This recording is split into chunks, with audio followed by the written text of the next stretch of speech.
The tunnels beneath the Lower East Side were not merely sewers. They were the forgotten veins of a city that had outgrown its own history. Here, the masonry changed from modern concrete to the soot-stained, hand-laid brick of the 19th century. The air was a stagnant slurry of sulfur, copper, and the cold metallic scent of ancient damp. He wasn't sneaking. He wasn't practicing the silent shadow techniques Master Splinter had drilled into them since they were hatchlings. Tonight, he was a battering ram in search of a wall. Outdated, Raph hissed, the word bouncing off the curved walls. Ineffective. His mind replayed the argument like a scratched record.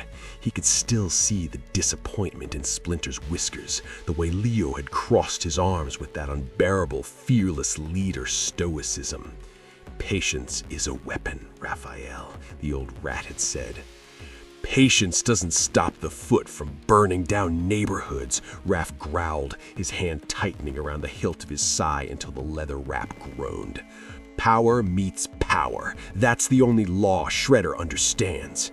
He had been gone for 3 weeks. 3 weeks of sleeping in abandoned subway kiosks and eating cold scraps, fueled by a singular burning obsession, finding the head of the snake. For the last hour, Raph had been tailing a foot acolyte, a low-level scout who had been sloppy enough to leave a trail of muddy boot prints near a 4th Street storm drain.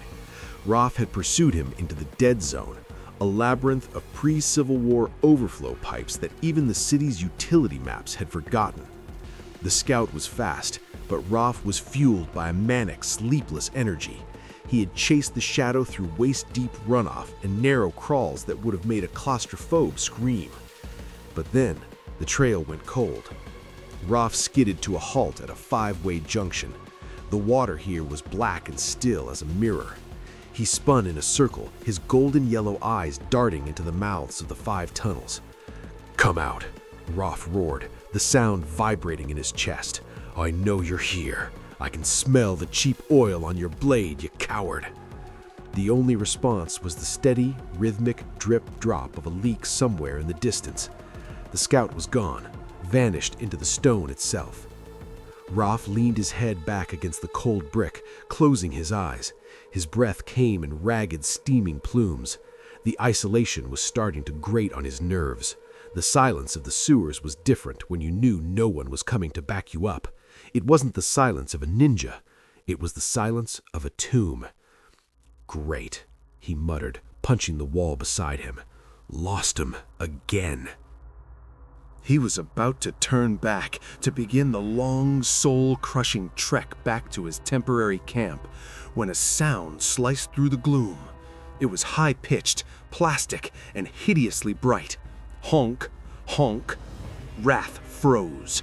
His heart skipped a beat, then began to hammer against his plastron. It wasn't the clatter of a sword or the hum of a shuriken. It was a bicycle horn. "What is this?" Wrath whispered. The sound came from the northernmost tunnel, a passage that sloped downward into a pitch-black abyss. In any other circumstance, Raph would have sensed the wrongness of it. A bicycle horn in a forgotten sewer 5 stories below Manhattan was an impossibility. It was an anomaly. It was a trap. But Raph wasn't thinking about traps. He was thinking about the 3 weeks of failure. He was thinking about the foot scout he had just lost. Most of all, he was thinking about the rage that needed an outlet. "You think this is a joke?" Raph snarled, his eyes narrowing into slits. "You think I'm some kind of circus act?" He didn't hesitate. He lunged into the dark tunnel, his feet splashing violently through the stagnant water. He ran with reckless abandon, his sais gripped in a reverse strike position. He didn't care if Shredder himself was waiting at the end of that tunnel with a legion of elite guard. He just wanted to strike something. As he ran, the tunnel began to narrow. The ceiling dropped lower and lower until the jagged bricks were scraping the top of his shell. The smell changed, too.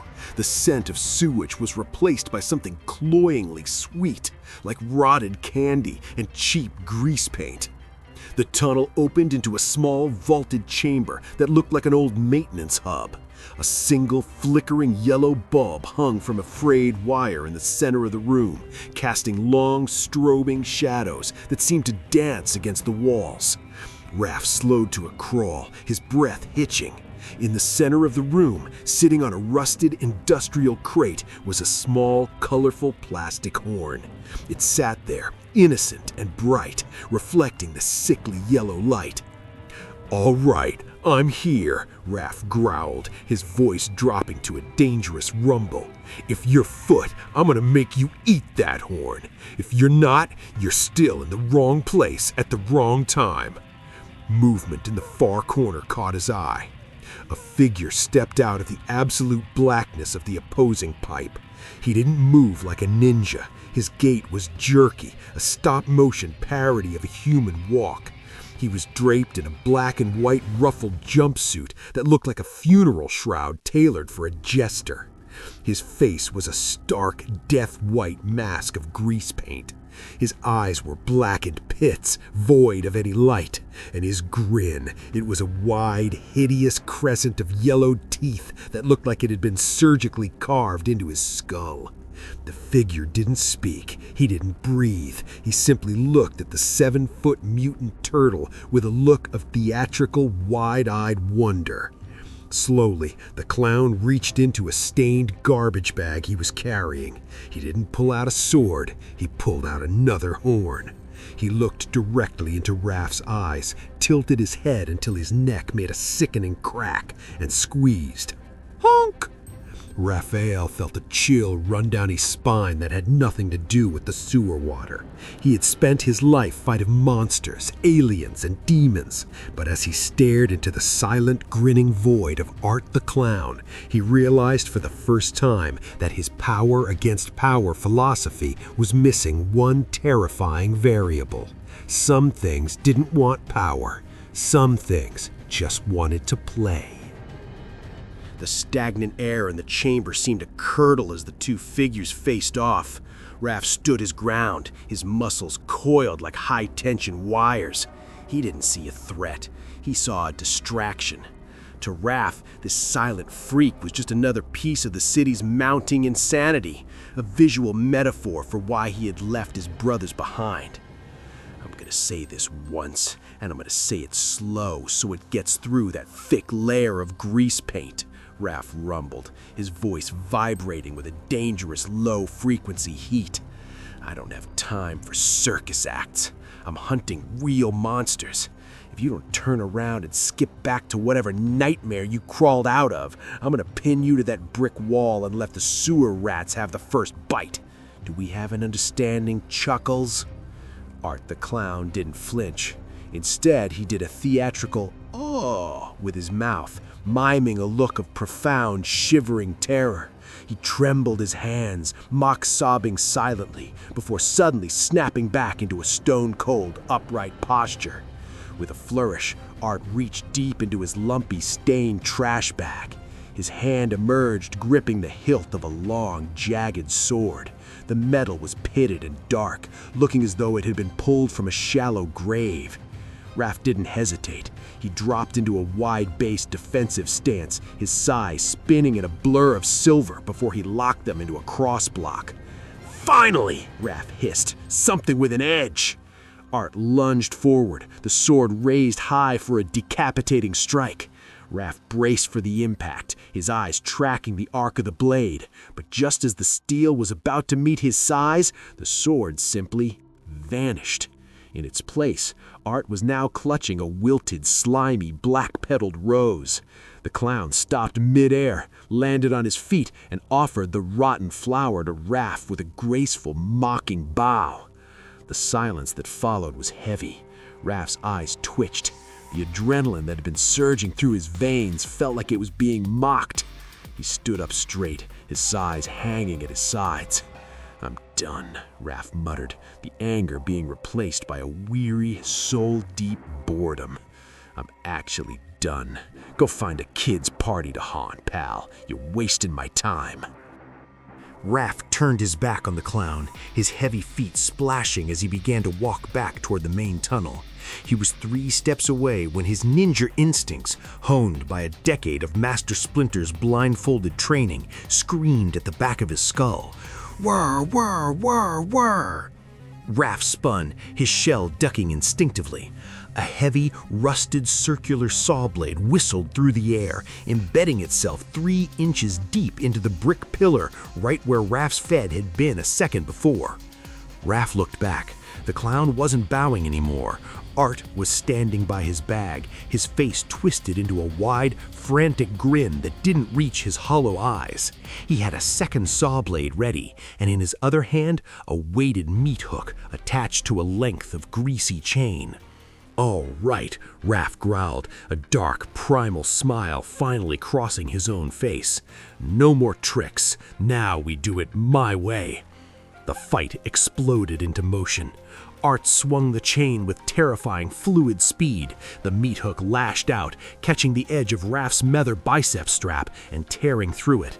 Raph grunted, sliding under the return swing and driving a kick into Art's midsection.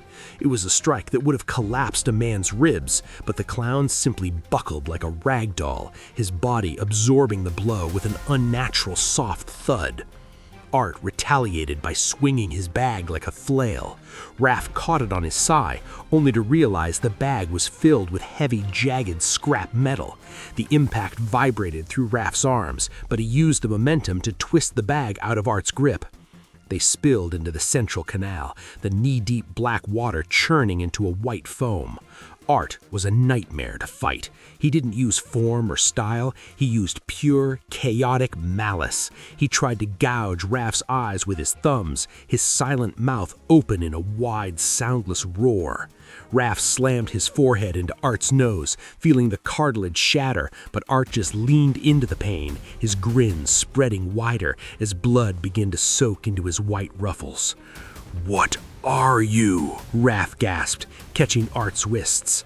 Art didn't answer. He simply headbutted Raph back, then pulled a small scalpel from his sleeve. He slashed downward, aiming for the soft tissue of Raph's thigh, but Raph was faster.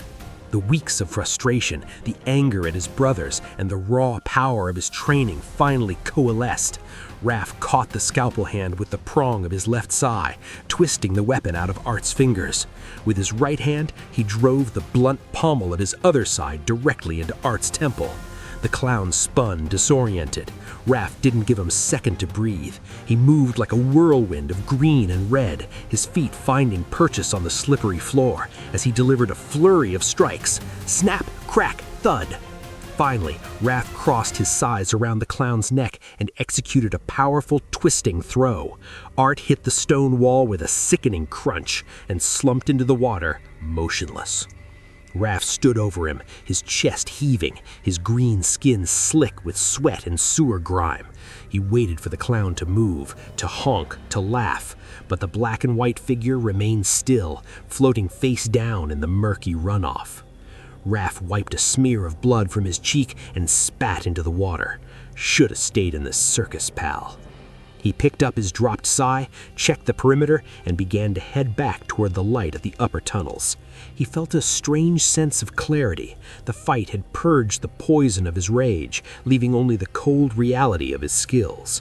But as Raphael disappeared around the bend, the final single yellow bulb above the chamber flickered. In the silence, a gloved hand reached out from the water, fingers twitching rhythmically, and the faint, distant sound of a bicycle horn echoed one last time through the pipes. The end, for now.